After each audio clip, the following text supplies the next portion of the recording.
Or, like you've heard my colleagues do on this panel, it's Donald Trump, baby. Yep. It's all about Donald Trump, right? The old pivot. We're not going to talk about what's going on in Somalia and not going to talk about what's going on in Minnesota with this massive fraud scandal. We're going to talk about Donald Trump. With my remaining seconds, can we play the video I have, Mr. Chairman? And here we go again. Another hearing, another Democrat performance, another attempt to twist reality right in front of the American people. But this time, they picked the wrong man to play their little game with, because sitting in that room wasn't some career politician who flinches under pressure. It was Representative Eli Crane, a former Navy SEAL, a man who has faced real enemies, real danger, real fire. So when the shouting started, when the emotional speeches began, when the usual scripted outrage filled the room, Crane didn't blink, because he already knew what was coming.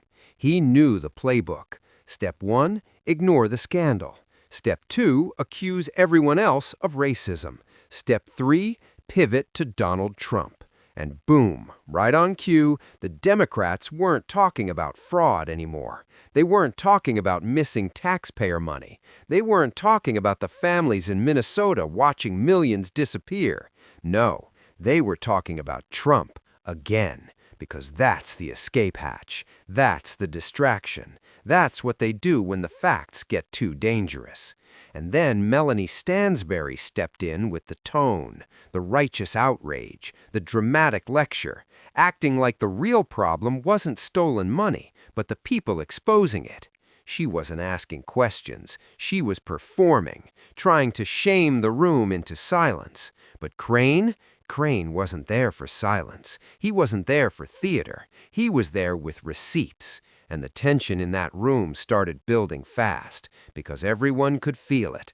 Something was about to happen.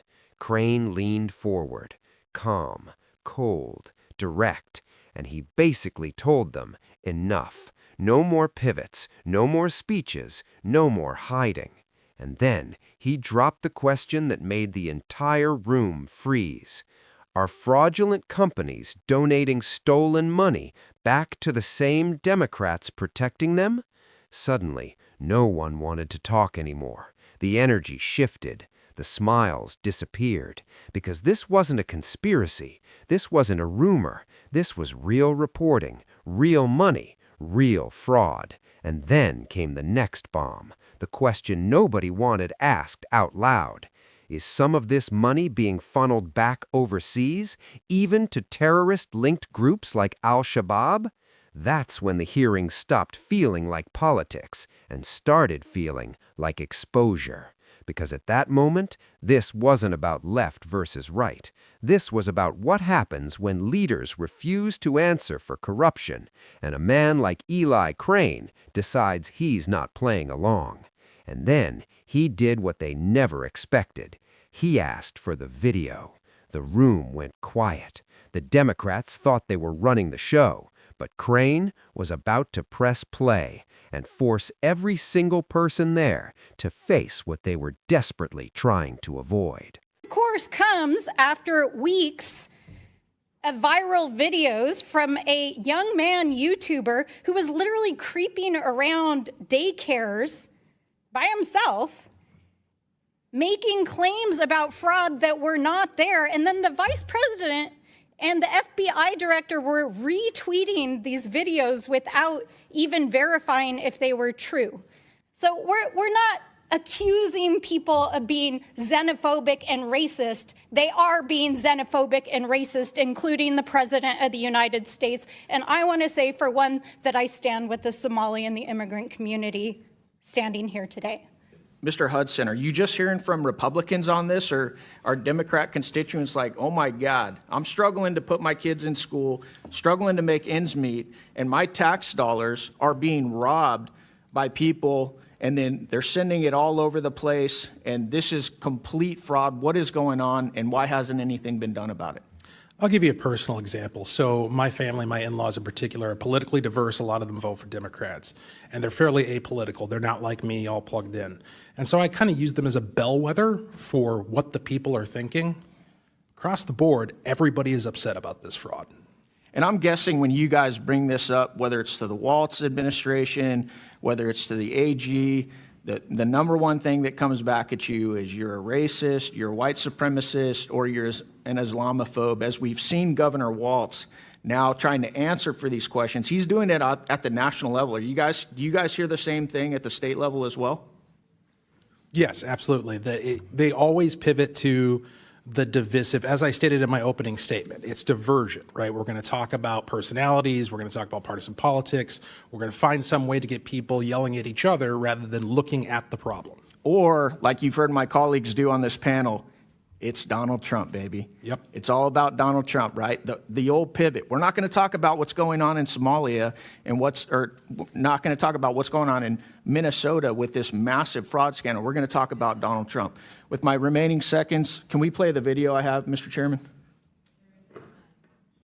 horta aad iyo aadaan ugu faraxsanahay in maanta safaari aan soo gaarnay sida dadka badan ay u og yihiin ciyaalkeena yaryar ilaa iyo number la eg 20 milyan oo ciyaal iskooley ah waxay cuntadooda ka helaan iskoolka kaliya marka waxaan fursad u helnay in aan sharci soo gudbino oo la dhahayo Meals Act oo u fududeynayo in waqtigaanay pandemic aan ku jirno oo dhalinyarada iskoolka aynan joogin oo guryahooda ay joogaan aynan gaajoonin oo familkoodi wili ay fursad u helaan in cunto ay helaan oo meelo qaarkood laga qaybinayo ay cuntada ka soo qaadan karaan marka aadaan ugu mahad celinaya safari in ay tahay meelaha sayti oo diyaarinayo cunto maalin kasto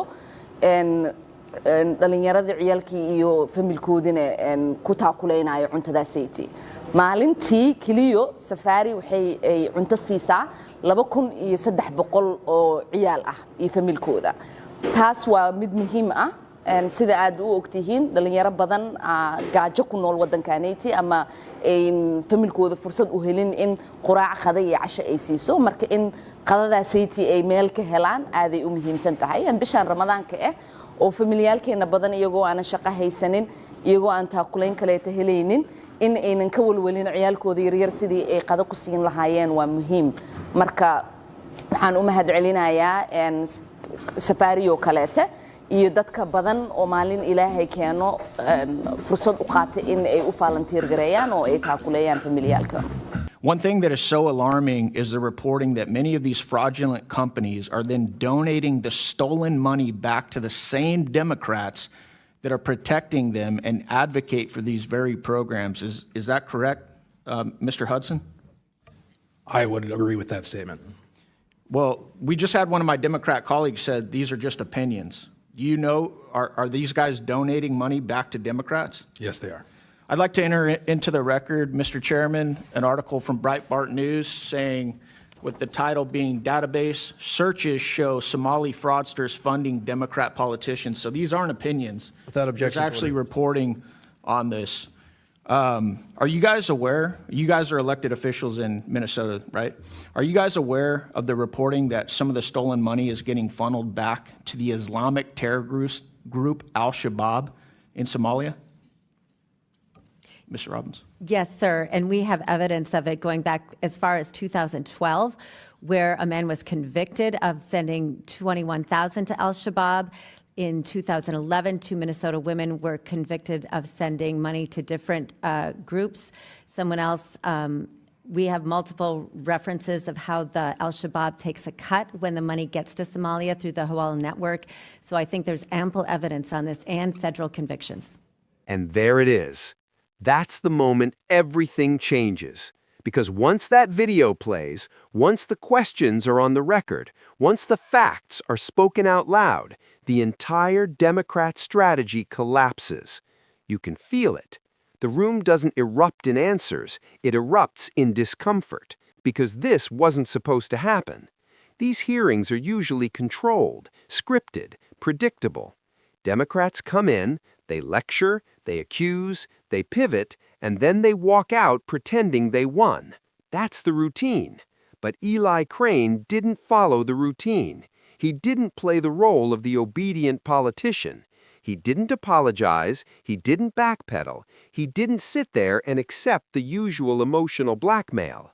Instead, he did something that terrifies them more than anything else. He stayed calm and he kept digging. And that's what made this so brutal.